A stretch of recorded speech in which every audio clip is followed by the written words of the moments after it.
Hello friends, कैसे आप सब अच्छे होंगे। तो अपना क्वेश्चन है फर्स्ट, क्या दे रखा है कि हमें दे रखा है यदि समुच्चय 1 1/2 1/3 अप टू 1/n यहाँ तक कि महत्तम निम्न परिपथ और निम्न ऊपरी परिपथ क्रम से लैम्डा और म्यू है, तो तब लैम्डा प्लस म्यू का मान क्या होगा। तो अब देखिए, अगर मैं सीधी सी बात करूँ तो जो लैम्डा है मेरा, लैम्डा तो क्या है मेरा, वो है GLB, ग्रेटेस्ट लोअर बाउंड, ये यही कह रहा है महत्तम परिपथ, ठीक है। और अगर मैं म्यू की बात करूँ तो वो क्या है, लीस्ट अपर बाउंड, ठीक है। म्यू क्या है, लीस्ट अपर बाउंड। तो इनने कहा कि इन दोनों का ही सम बताना है मेरे को। तो देखिए, अब मेरे को जो सम बताना, तो सबसे पहले मैंने क्या लिख लिया, तो 1 1/2 1/3 अप टू 1/n, इस तरीके से। तो अगर मैं यहाँ पे बात करूँ, जब मैं यहाँ पे अगर लैम्डा की बात करूँ कि क्या है वो ग्रेटेस्ट लोअर बाउंड, तो क्या हो जाएगा, ये कहाँ तक जा रहा है। जब मैं इसमें सेट ऑफ नेचुरल नंबर से बिलोंग करता है, टेंडिंग टू इन्फिनिटी करूंगी तो कहाँ पे अप्रोच करेगा, ये जीरो को।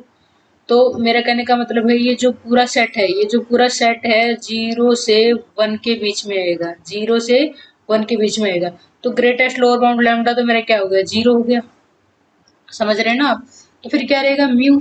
तो म्यू की अगर मैं बात करूँ तो वो मेरा क्या रहेगा, जो मैक्सिमम वैल्यू होगी इसकी, यहाँ पे इस सेट से बिलोंग कर रही होगी, तो बाकी जो अपर बाउंड होंगे इससे बड़े ही होंगे।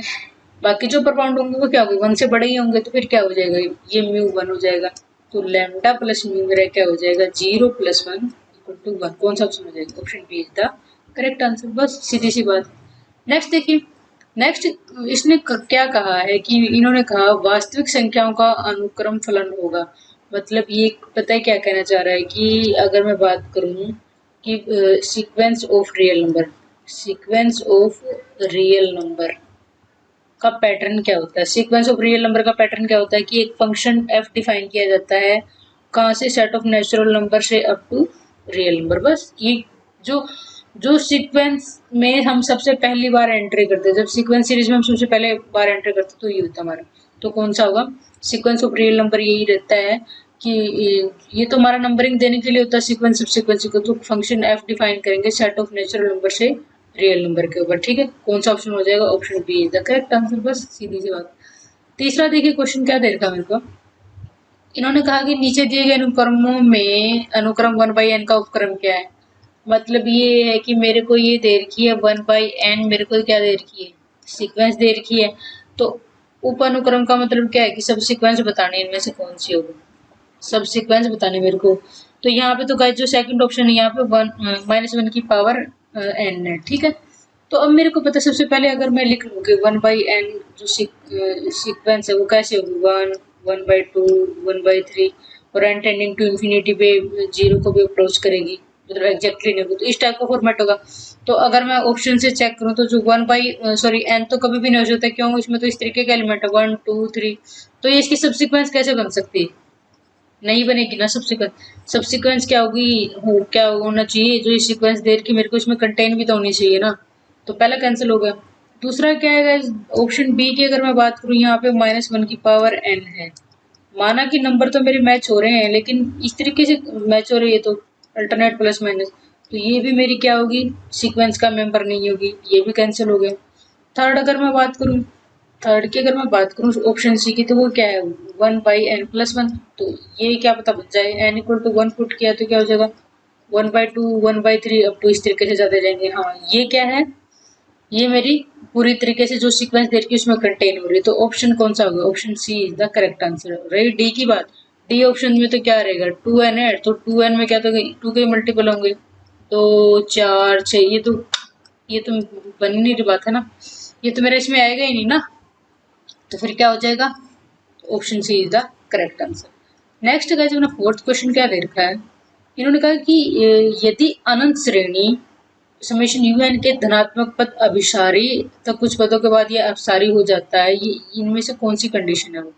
तो देखिए, अगर एक तरीके से बात कर रहा है कि इसने कहा है कि जो समेशन un है मेरे को दे रखी है, कन्वर्जेंट और डाइवर्जेंट की कौन सी कंडीशन है इनमें से। तो अब देखिए, क्या अगर मैं डी एलिमेंट रेशियो की बात करूँ, limit n tending to infinity, तो क्या था मेरा वो n+1/an, ठीक है। तो फिर आगे क्या था, अगर वो मेरा एल आ रही थी, एल अगर मेरा लेस देन 1 है, एल अगर मेरा लेस देन 1 है तो कन्वर्जेंट, और एल अगर मेरा ग्रेटर देन 1 है तो डाइवर्जेंट। ठीक है, तो ये वाली बात थी। और एल इक्वल टू 1 पे क्या था, टेस्ट फील्ड था, टेस्ट फील्ड। ठीक है, तो फिर बात बस यही है कि ये दोनों कौन से में ऑप्शन में, एक में ये आ रहा है एक में ये आ रहा है, तो हमारा सिंगल करेक्ट होता। तो अगर ये कन्वर्जेंट और डाइवर्जेंट दोनों की कंडीशन सेटिस्फाई करनी है तो option D is the correct answer है ना। या तो दोनों का कॉम्बिनेशन दे कहीं पे, क्योंकि अब बात ये है ना कि अगर मैं मान लूँ कि चलो ये मान लिया, लेकिन इसमें तो इक्वालिटी भी तो आ रही है, इक्वालिटी के केस में तो टेस्ट फेल हो रहा है, जीरो के केस में अकेला बात नहीं बन रही है। तो मतलब क्या कि इसने कहा है कन्वर्जेंट और डाइवर्जेंट, तो कन्वर्जेंट डाइवर्जेंट का तो एक ही है कि ये दोनों कंडीशन होल्ड होनी चाहिए। ठीक है, नेक्स्ट देखिए गाइस। नेक्स्ट है which of the following series is converges, इनमें से कौन सी सीरीज कन्वर्ज करेगी। पहला तो है एन इक्वल टू 1 से infinity 3 plus cos n by e की पावर एन, दूसरा है एन इक्वल टू 1 से इन्फिनिटी कोस 1 बाई एन। तो सबसे पहले मैं दूसरे को ही निपटा देती हूँ, पहले वाला थोड़ा सा अलग सा लग रहा है लेकिन ईजी है, कोई दिक्कत नहीं। तो सेकंड पार्ट की जब मैं बात करूँ तो limit n tending to infinity, अब मैं सबसे पहले क्या करती हूँ कि मैं ए एन पे लगा देती हूँ। ठीक है, तो अब क्यों लगा रही हूँ, क्योंकि मैंने ये बताया था अगर सीरीज की बात कर रहे हैं तो एक बार एन टेंडिंग टू इन्फिनिटी लगा के देख लो, तो उससे अगर मेरी बात बन जाती है तो कोस ऑफ 1 बाई एन, तो क्या हो जाएगा ये n tending to infinity 1 by infinity zero, cos zero क्या हो जाएगा 1, which is not equal to zero, which implies not convergent. तो गारंटी मिल गई ना मेरे को कि सेकंड पार्ट तो मेरा कन्वर्जेंट नहीं है, तो क्या होगा बी ऑप्शन तो हो गया डिस्कार्ड। ठीक है, इसने पूछा कि कन्वर्स कौन सा कर रहा है। ठीक है, सी पार्ट भी अगर क्या हो गया मेरा गलत हो गया, क्यों, इसने कहा कि फर्स्ट और सेकंड दोनों कन्वर्ट करेगी, सेकंड नहीं कन्वर्ट कर रही। तो अब ए और डी में से देखना मेरे को, अब मैं जस्ट फर्स्ट पार्ट यहाँ पे ले रही हूँ, तो फर्स्ट पार्ट क्या देगी summation 3 plus cos n divide by n. तो अगर मैं यहाँ पे करना चाहूँ तो ये मैंने ए एन लिया है, क्या है मेरा 3 plus cos n divide by e की पावर एन। तो क्या मैं इसको इस तरीके से नहीं लिख सकती क्या, 3 plus 1 divide by e n, मान लिया 3 बाई ई की पावर एन। क्यों लिखा मैंने, क्योंकि गाइज मेरे को ये पता है कि जो कोसेन है ना, कोसेन की वैल्यू क्या है -1 से 1 के बीच में है। तो अगर मैं यहाँ पे इसकी बात करूँ तो मैक्सिमम वैल्यू कितनी हो सकती है इसकी, 1 हो सकती है कोसेन की, तो मैंने वो पुट कर दी। तो मेरे कहने का मतलब ये है कि जो कोसेन होगा लेस देन इक्वल टू 1 होगा, वो मैंने पुट कर दिया। तो बस सीधी सी बात है।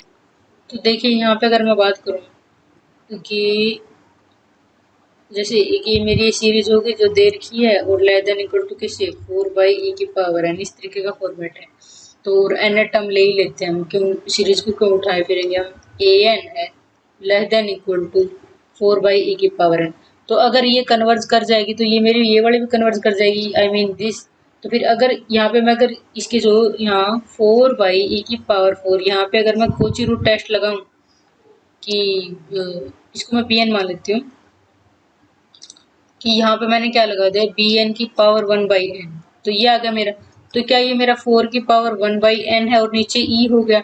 तो फिर उसके बाद क्या था, मेरे को लगानी थी limit n tending to infinity 1 by e, तो ऐसे ही हो गया 4 की पावर 1 बाई एन, तो क्या आ जाएगा 1 बाई एन, जो कि लेस देन 1 है। तो लेस देन 1 है तो क्या हो जाएगा बी एन इज कन्वर्जेंट। तो अगर मेरी बड़ी कन्वर्ज कर रही है तो छोटी भी कन्वर्ज करेगी। ठीक है, तो यहाँ से मेरा क्या निकल के आया, which implies an is converge। ठीक है, सीधी सी बात है। कैसे किया गाइस, मैंने कुछ नहीं किया, सिंपली जो मेरा एक रिलेशन दे रखा है, मुझे इसमें दे रखा है a n equal to 3 plus cos n by e की पावर एन, तो इसको मैंने इस तरीके से लिख दिया कि less than equal to 3 plus 1 by e की पावर एन।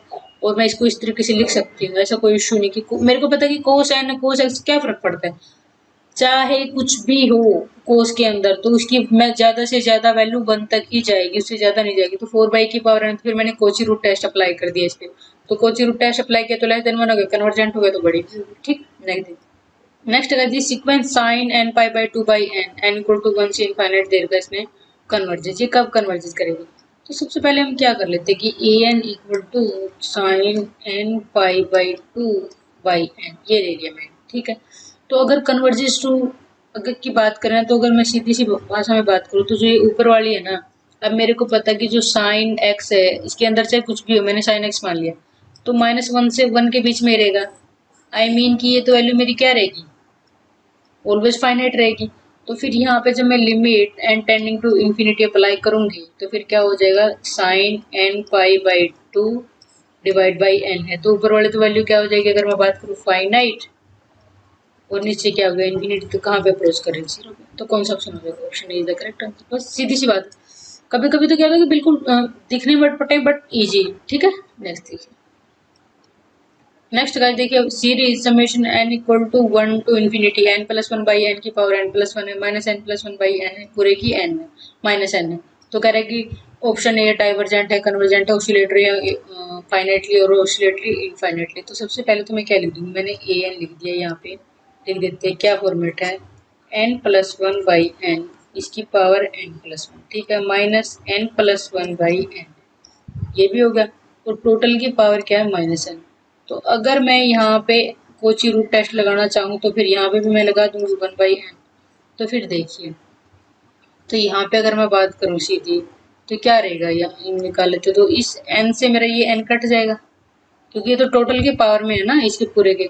तो फिर क्या हो जाएगा, यहाँ पे ये मेरा रहेगा n plus 1 divide by n की पावर एन प्लस 1, ठीक है, और माइनस एन प्लस 1 की पावर एन और टोटल की पावर माइनस 1, टोटल की पावर माइनस 1। तो फिर एक तरीके से यहाँ पे देखिए क्या रहेगा गाइस, इसको जब मैं सोल्व आउट करूंगी एक तरीके से मेरे को ये क्या किस में दिख रहा है कि यहाँ पे 1 प्लस, तो देखिएगा इसमें क्या रहेगा, यहाँ पे मैंने ऊपर से भी एन कॉमन ले लिया, नीचे से भी एन कॉमन ले लिया, तो ये मेरा रह जाएगा 1 बाई एन की पावर एन प्लस 1, ठीक है, और माइनस क्या हो जाएगा, यहाँ से भी अगर मैं करूँ 1 प्लस एन, ये मेरा ठीक है, और नेक्स्ट क्या हो जाएगा, ऊपर माइनस 1। तो अगर मैं इसको मैं बोल दूँ तो मेरा ये क्या आ जाएगा, ई आ जाएगा, और यहाँ पे कब आ जाएगा, देखिए मैंने यहाँ पे किया limit n tending to infinity, limit n tending to infinity कर दूंगी तो फिर क्या आ जाएगा, यहाँ पे तो मेरा ई आ जाएगा और यहाँ पे क्या आ जाएगा माइनस 1, तो ई की पावर माइनस 1, तो 1 बाई ई माइनस 1 ये लेस देन 1 रहेगा। तो लेस देन 1 आते ही कोची रूट टेस्ट में क्या रहता है कि जो ए एन है मेरी वो क्या रहेगी, कन्वर्जेंट। बस सीधी सी बात है इसमें, है ना। तो और ये ई कैसे आया, ई आने का ये तरीका ये है सीधा सा कि मैंने क्या किया, 1 प्लस 1 बाई एन है तो एन से मैंने मल्टीप्लाई कर दिया और एन से कर दिया, तो ये तो मेरा जो बन गया ये तो मेरा ई बन गया, और यहाँ पे एन प्लस 1 बाई एन है तो एन कॉमन लेके एन टेंडिंग टू इन्फिनिटी करेंगे तो ये वैल्यू 1 ही रहेगी मेरी, ठीक है, उस तरीके का फॉर्मेट कर दिया। नेक्स्ट देखिए गाइस, 8th क्वेश्चन मेरे को क्या दे रखा है इसने, इन्होंने कहा कि सीरीज 1 बाई 1 की पावर पी माइनस 1 बाई 2 की पावर पी प्लस 1 बाई 3 की पावर पी माइनस 1 बाई 4 की पावर पी इस तरीके से कन्वर्ट करेगी कब P greater than 0, P less then 0 diverse करेगी कब करेगी। तो एक तरीके से ये अल्टरनेटिंग सीरीज है, तो अल्टरनेटिंग सीरीज है तो मैं क्या इसको, मेरे दिमाग में अल्टरनेटिंग सीरीज का हमने एक ही मेथड किया था लेमनिज रूल, तो क्या रहेगा माइनस 1 की पावर एन प्लस 1 और नीचे क्या है एन की पावर पी। देखिएगा इस बन रही है क्या बात, एन इक्वल टू 1 पुट करूंगी मैं, ठीक है, 1 की power n equal to 2 put करूंगी, ठीक है, ये बन रही बात। तो अगर मैं यहाँ से बात करूँ तो लेमनिज रूल से देखिए, तो लेमनिज रूल से ये था कि पहली बात तो लिमिट जो n tending to infinity a n, तो ए एन तो अकेला क्या है, यहाँ पे ए एन है ना जो अकेला, वो है मेरा एन की पावर पी। ये मैं ये माइनस 1 की पावर प्लस माइनस 1 इसको हम सेपरेट रखते हैं, तो ये एन टेंडिंग टू इन्फिनिटी पे क्या रहेगा मेरा, जीरो जाएगा, एन टेंडिंग टू इन्फिनिटी पे जीरो जाएगा। और दूसरा क्या था कि जो यहाँ पे a n plus 1 always less than equal to a n, मतलब डिक्रीजिंग होनी चाहिए। अब मेरे को ये भी पता है कि जैसे एन की पावर, सॉरी, तो यहाँ पे क्या रहेगा कि एन प्लस 1 की power p less than equal to n plus 1 की power, sorry by mistake, n की पावर पी, ठीक है।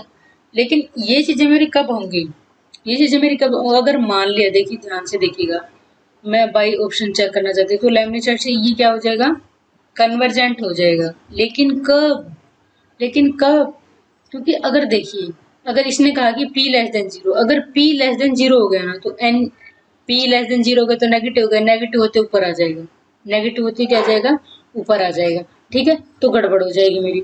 तो तो फिर क्या है कि अब अगर मेरे को करना कि ये कन्वर्जेंट कब करेगा, अगर मेरा यहाँ पे, अगर मेरा यहाँ पे p ग्रेटर देन 0 हो जाता है, p अगर ग्रेटर देन 0 हो जाएगा तो लेमनिज रूल मेरा पूरा फॉलो हो जाएगा, क्योंकि p ग्रेटर देन 0 होते 1 2 3 जो भी होगा तो 1 पाई रहेगा, 1 पाई ही रहेगा। तो फिर क्या हो जाएंगे, जैसे ए एन है 1/n की पावर एटलीस्ट 1 तो रहेगी, 2 3 4 इस तरीके से चलता जाएगा, तो फिर मेरा लेमनीज रूल हो जाएगा। तो कन्वर्जेंसी के लिए मेरा कौन सा फॉर्मूला रहेगा, p ग्रेटर देन 0 होना ही चाहिए। Option A is the correct answer. ठीक है गाइज, नेक्स्ट देखिए 9th क्वेश्चन क्या दे रखा।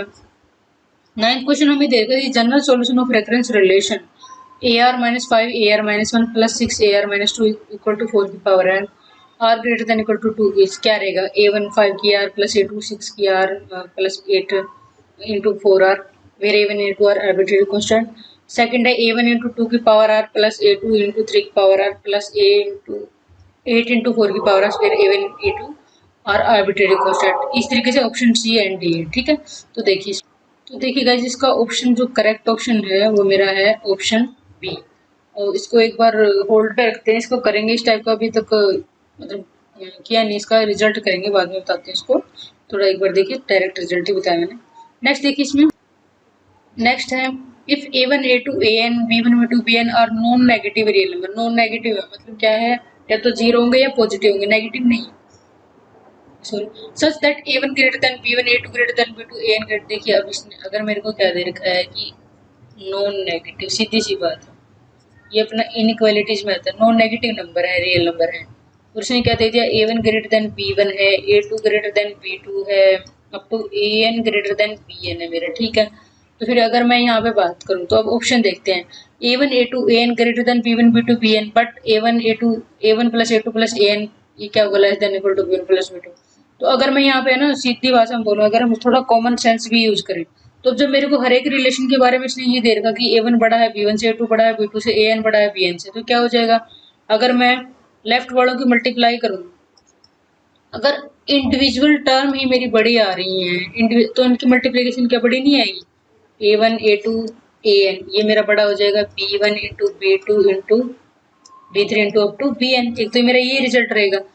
और ये मैं दावे के साथ इसलिए बोल रही हूँ क्योंकि नॉन नेगेटिव है, अगर नेगेटिव होता तो अलग बात है, उसमें तो फिर अलग रहता। तो अब मेरे पास दो ही तरीके के रिजल्ट हैं, एक तो मेरा मल्टीप्लीकेशन है, तो अगर एंड एडिशन में भी मुझे कोई दिक्कत नहीं होगी, A1 plus A2 plus A3 up to AN greater than किससे होगा, B1 plus B2 up to BN रहेगा। ये भी मेरा रिजल्ट होल्ड हो रहा है, तो फिर क्या होगा, दोनों ही होल्ड करेंगे क्योंकि नॉन नेगेटिव है। तो फिर कौन सा ऑप्शन हो गया, देखिए गाइस, जहाँ पे दोनों ही बड़े हो, क्या है यहाँ पे, I think D option, A1 plus A2 है, ये भी मेरा बड़ा होगा, एंड A1 A2 AN ये भी बड़ा होगा। ठीक है, कौन सा ऑप्शन होगा guys, option D is the correct answer. 9th question अभी मैं होल्ड पे रख रही हूँ, थोड़ा सा ये कॉम्प्लिकेटेड रहता है, तो देखते हैं इसको करती हूँ। तो होप सो गाइस आप लोगों को पसंद आया होगा सॉल्यूशन। तो अगर आप कंप्लीट कोर्स लेना था तो please download the application DTRIPL इसके आप किसी भी क्वेरी के लिए कॉल कर सकते हैं, व्हाट्सअप कर सकते हैं 7056243289 पर। इसके अलावा अगर आप किसी भी स्टेट की TGT PGT स्क्रीनिंग की तैयारी करना चाहते हैं तो आप कॉन्टैक्ट कर सकते हैं। तो आपको वीडियो लेक्चर प्रोवाइड किए जाएंगे, टेस्ट सीरीज होगी आपकी, और डाउट ग्रुप होगा, PDF मिलेगी आपको। तो मिलते हैं नेक्स्ट लेक्चर में, तब तक के लिए जय भारत।